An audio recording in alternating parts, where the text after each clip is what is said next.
আসসালামু আলাইকুম, কেমন আছেন সবাই? আশা করি সবাই ভালো আছেন। আলহামদুলিল্লাহ, সবার দোয়ার ভালোবাসায় আমিও ভালো আছি। স্বাগত জানাই সবাইকে আমাদের আজকের নতুন আরও একটি ভিডিওতে। আজকের এই ভিডিওতে আমরা কথা বলবো রাশিয়া নিয়ে। রাশিয়ার কাজের ভিসার খরচ কত টাকা, রাশিয়া যেতে কতদিন সময় লাগে, প্রয়োজনীয় কি কি ডকুমেন্টস লাগবে কাজের ভিসার ক্ষেত্রে, এবং আপনারা রাশিয়াতে কোন কাজ শিখে আসলে আপনাদের জন্য ভালো হবে, রাশিয়াতে আপনারা প্রতি মাসে কত টাকা বেতন পাবেন, এবং রাশিয়াতে সরকারিভাবে আসার উপায় আছে কি না বর্তমানে, এ নিয়ে কথা বলবো। এছাড়া ভিডিওর শেষে আমরা কথা বলবো আপনারা অনেকেই ইউরোপের জন্য 1 থেকে 2 বছর 3 বছর ধরে সময় দিচ্ছেন, কিন্তু ইউরোপের ভিসা হয় না। তো রাশিয়া আপনাদের জন্য ভালো হবে নাকি ইউরোপ ভালো হবে, তো কোনটা ভালো হবে এ নিয়ে আমরা ভিডিওর শেষে আপনাদেরকে সংক্ষিপ্তভাবে বলে দিব। তো বন্ধুরা চলেন কথা না বাড়িয়ে চলে যায় ভিডিওর মূল আলোচনায়। আর মূল আলোচনায় যাওয়ার আগে সবার কাছে ছোট্ট একটা রিকোয়েস্ট, যারা আমাদের চ্যানেলে নতুন, চ্যানেলটি সাবস্ক্রাইব করে রাখেন রাশিয়া এবং ইউরোপ সম্পর্কিত পরবর্তী আপডেট পাওয়ার জন্য।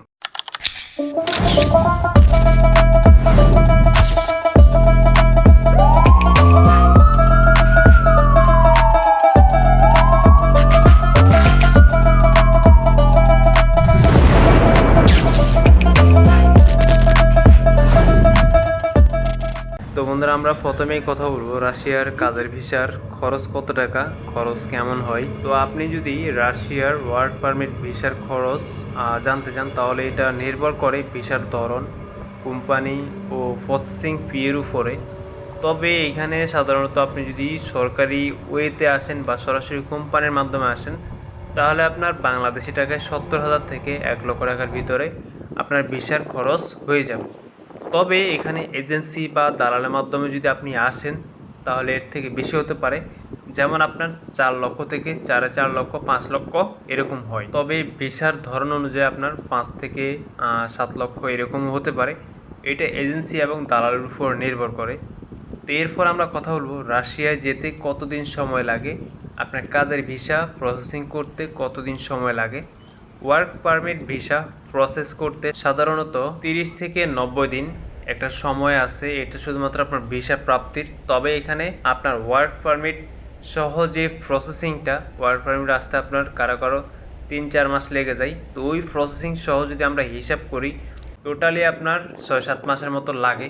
কিন্তু আপনার যদি সঠিক কোম্পানির মাধ্যমে যদি আপনি আবেদনটা করেন, যদি আপনার আবেদন বা আপনার ওয়ার্ক এক্সপিরিয়েন্স সব কিছু যদি সঠিক থাকে, তাহলে আপনি 1 থেকে 1.5 মাসের মাথায়, মানে 30 থেকে 45 দিনের মাথায় কিন্তু পারমিট পেয়ে যাবেন, কাজের অনুমতি পেয়ে যাবেন। এবং আপনি ওটা জমা দেওয়ার পরে সেম 30 থেকে 90 দিন অথবা 30 থেকে 45 দিনের ভিতরে কিন্তু আপনি ভিসা পেয়ে যাবেন।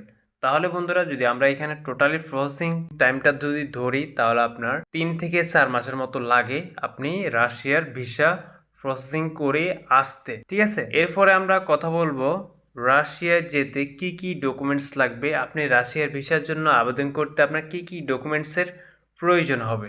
তো বন্ধুরা, রাশিয়াতে আসার জন্য আপনার প্রথমে প্রয়োজন হবে একটা পাসপোর্ট, কমপক্ষে মিনিমাম 2 বছর মেয়াদ থাকতে হবে, এবং ইনভাইটেশন লেটার, মানে কোম্পানি থেকে ইনভাইটেশন লেটার লাগবে, medical certificate, police clearance certificate, আপনার ছবি, পাসপোর্ট সাইজের ছবি লাগবে, বায়োমেট্রিক ফিঙ্গারপ্রিন্ট। অনেক ক্ষেত্রে এটার প্রয়োজন হতে পারে, কিন্তু এটা অপশনাল। এরপরে 4 নম্বরে আমরা কথা বলবো রাশিয়ায় কোন কাজ শিখে আসলে আপনার জন্য ভালো হবে, আপনি ভালো টাকা আর্নিং করতে পারবেন, আপনার ফিউচারটা আপনি শাইন করতে পারবেন। বন্ধুরা, শুধুমাত্র রাশিয়ার ক্ষেত্রে এই জিনিসটা গুরুত্বপূর্ণ নয়, আপনি যে কোনো দেশে যান না কেন আপনার জন্য এই বিষয়টা খুবই গুরুত্বপূর্ণ। সেটা হলো, আপনি যে দেশে যাবেন আপনার কাজ আপনি জানতে হবে, কারণ কাজ না জানলে আপনি টাকা ইনকাম করতে পারবেন না। তো বন্ধুরা, রাশিয়ায় বেশি চাহিদা আছে বিভিন্ন ম্যানুয়াল কাজের, যেমন কনস্ট্রাকশন, রাজমিস্ত্রি, welding, plumbing, factory worker, packaging, machine operator, driving, truck বা ক্যাব ড্রাইভার যেগুলো বলা হয়। এরপরে ইলেকট্রিশিয়ান, মেকানিক এবং তারপরে টাইলস ওয়ার্কার, যে যা বলেন না কেন। এরপরেই গার্মেন্টস কর্মী। ঠিক আছে, তো বর্তমানে বাংলাদেশ থেকে কিন্তু হিউজ পরিমাণে গার্মেন্টস লেভেলে, গার্মেন্টস সেক্টরে অনেক মানুষ আসতেছে কাজের জন্য। প্রতি বছরই প্রতি মাসে এই গার্মেন্টস সেক্টরের ভিসা হচ্ছে। এরপরে আমরা 5 নম্বরে কথা বলবো রাশিয়ায় প্রতি মাসে আপনি কত টাকা বেতন পাবেন। তো বন্ধুরা, যে কাজগুলোর কথা বললাম এই কাজগুলোতে আপনি প্রতি মাসে এখানে সর্বনিম্ন ইনকাম করতে পারবেন 80,000 টাকার উপরে সর্বনিম্ন।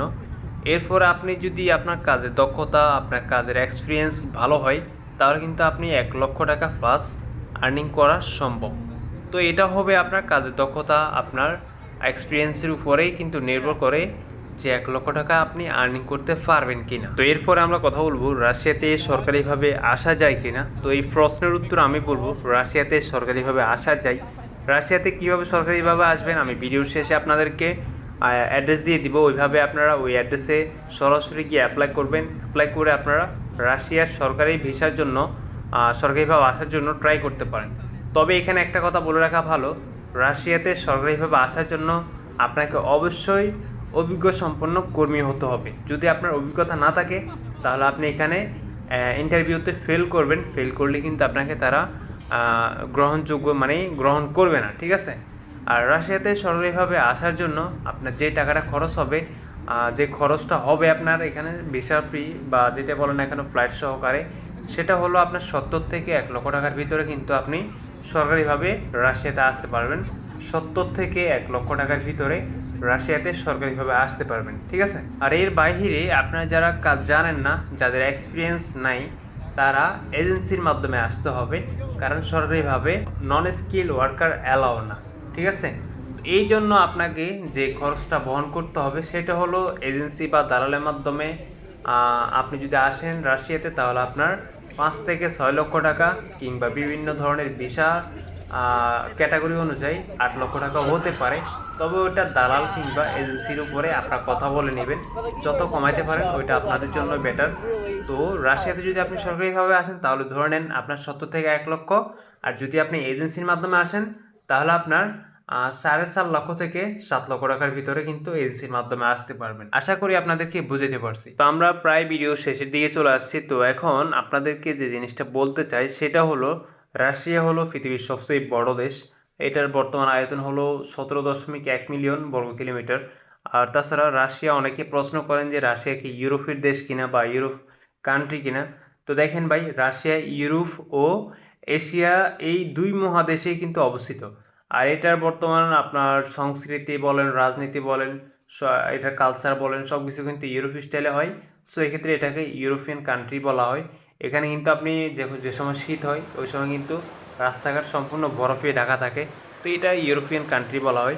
এরপরে আপনার যে জিনিসটা আপনাদেরকে বলবো, যে জিনিসটা আমি আপনাদেরকে সাজেস্ট করি সেটা হলো ইউরোপের জন্য 2-3 বছর না বসে থেকে রাশিয়ায় কম খরচে কম সময়ে রাশিয়া আসা ভালো হবে, 100% ভালো হবে। আপনার ইউরোপের থেকেও রাশিয়া সবচেয়ে বেশি ভালো হয়, কারণ রাশিয়ার তুলনামূলক সহজ, সস্তা এবং এখানে হয়তো বা বেতনটা একটু কম হতে পারে, তবে আপনার এক্সপিরিয়েন্স অনুযায়ী এখানে আপনি ভালো টাকা আর্নিং করতে পারবেন। আর ইউরোপের ক্ষেত্রে সেটা হলো নন স্কিল হলেও কিন্তু বেতন 2 লক্ষ, আপনার 2 লক্ষ প্লাস এরকম থাকে। তবে ওইখানে আবার আপনার যে আপনার অ্যাকোমোডেশন খরচ ওইটা একটু বেশি। তো আবার ইউরোপে কিন্তু যাইতে অনেক সময় লাগে বা এই সব দিক থেকে আপনাদেরকে বিবেচনা করতে হবে। সো এই ক্ষেত্রে আমি মনে করি যে আপনাদের জন্য রাশিয়া ভালো হবে। তো এখন আপনাদেরকে ভিডিওর মাঝখানে বলছিলাম যে আপনার বইসেলের মাধ্যমে যদি আসতে চান, মানে সরকারিভাবে যদি আসতে চান, তাহলে আপনাদেরকে বইসেলের মাধ্যমে ট্রাই করতে হবে। তো বইসেলের ঠিকানা আমি ভিডিওর স্ক্রিনে দিয়ে দিচ্ছি, আপনার সরাসরি এখানে কন্ট্যাক্ট করবেন, অথবা ভিডিও ডেসক্রিপশনে বইসেলের লিঙ্ক দিয়ে দিব, ওয়েবসাইটের সরকারি ওয়েবসাইট, ওখানে আপনারা সরাসরি ওখানে ট্রাই করবেন। তো আজকের ভিডিওটা এই পর্যন্ত। আজকের ভিডিও আর বড় করব না। আজকের ভিডিওর মাধ্যমে আমি আশা করি আপনাদেরকে অনেক তথ্য দিয়ে হেল্প করতে পারছি। যদি রাশিয়া যেতে চান তাহলে অবশ্যই ভালো এজেন্সি বা সরকারি কোম্পানির সাথে যোগাযোগ করুন। প্রতারক থেকে দূরে থাকুন, সাবধান থাকুন। এবং আপনার যদি কোনো ধরনের প্রশ্ন থাকে অবশ্যই কমেন্টে জানান। আর ভিডিওটি যদি ভালো লাগে তাহলে লাইক, শেয়ার, এবং আমাদের চ্যানেলে যদি নতুন হয়ে থাকেন তাহলে চ্যানেলটি সাবস্ক্রাইব করে রাখেন নতুন নতুন তথ্য পাওয়ার জন্য। ধন্যবাদ, ভালো থাকুন, সুস্থ থাকুন। আসসালামু আলাইকুম। আজকের ভিডিও এ পর্যন্তই।